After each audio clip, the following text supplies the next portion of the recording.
ಎಲ್ಲರಿಗೂ ನಮಸ್ಕಾರ. ಶ್ರೀ ನವರಾತ್ರಿಯ ಹಬ್ಬದ 2ನೇ ದಿನ. ಮಹೇಶ್ವರಿ ಅಮ್ಮನವರ ಆಶೀರ್ವಾದದಿಂದ ನಿಮ್ಮ ಎಲ್ಲ ಕುಟುಂಬದಲ್ಲಿ ಇರುವಂತಹ ಕಷ್ಟಗಳು ಪರಿಹಾರ ಆಗಲಿ. ಈ 2ನೇ ದಿನದ ಕಾರ್ಯಕ್ರಮದಲ್ಲಿ ಇವತ್ತಿನ ದಿನ ಅಮ್ಮನವರು ಮಹೇಶ್ವರಿ ರೂಪದಲ್ಲಿ ಅವತಾರವನ್ನು ತಾಳಿರುತ್ತಾಳೆ. ಭೂಮಂಡಲ ಪರ್ಯಂತ ಈ ಭೂಮಿಯಲ್ಲಿ ಎಲ್ಲ ಸುಖ ಶಾಂತಿಗಳಿಗೆ ಅಧಿದೇವತೆಯಾಗಿರ್ತಾಳೆ. ಧನಧಾನ್ಯಗಳಿಗೆ ಅಧಿದೇವತೆಯಾಗಿರ್ತಾಳೆ. ಮತ್ತು ಆರೋಗ್ಯದ ವಿಷಯದಲ್ಲೂ ಅಧಿದೇವತೆಯಾಗಿರುತ್ತಾಳೆ. ನಿಮ್ಮ ಎಲ್ಲ ಮನಸ್ಸಿನ ರೋಗ ಹಾಗೂ ರುಜನಗಳ ನಿವಾರಣೆ ಮಾಡುವಂತಹ ದೇವಿಯಾಗಿರುತ್ತಾಳೆ ಮಹೇಶ್ವರಿ ದೇವಿ.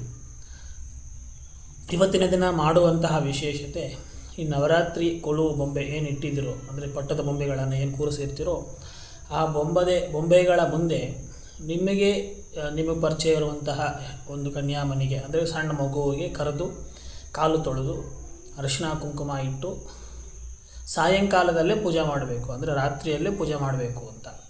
ಅದು 6ರಿಂದ 7:30 ಒಳಗಡೆ ಈ ಒಂದು ಪೂಜಾ ಕಾರ್ಯಕ್ರಮವನ್ನು ಮಾಡಬೇಕು. ಯಾಕೆಂದರೆ ಆ ಸಂದರ್ಭದಲ್ಲೇ ದೇವಿ ಬರುವಂತಹ ಸಂದರ್ಭ.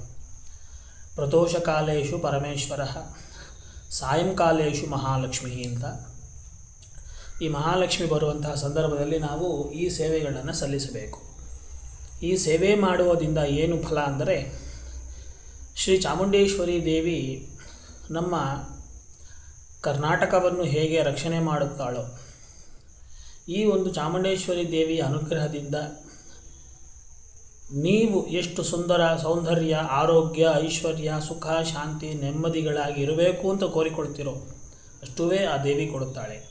ಹಾಗಾಗಿ 2ನೇ ದಿನದ ಕಾರ್ಯಕ್ರಮದಲ್ಲಿ ಮಹೇಶ್ವರಿ ದೇವಿಗೆ ವಂದನೆಯನ್ನು ಮಾಡುತ್ತಾ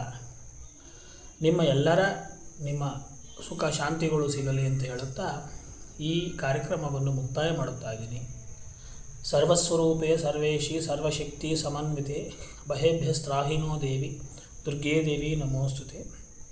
ಶರಣಾಗತ ದೀನಾರ್ಥ ಪರಿತ್ರಾಣ ಪರಾಯಣೆ ಸರ್ವಸ್ಯಾಪ್ತ ಹರೇ ದೇವಿ ನಾರಾಯಣಿ ನಮೋಸ್ತುತೆ.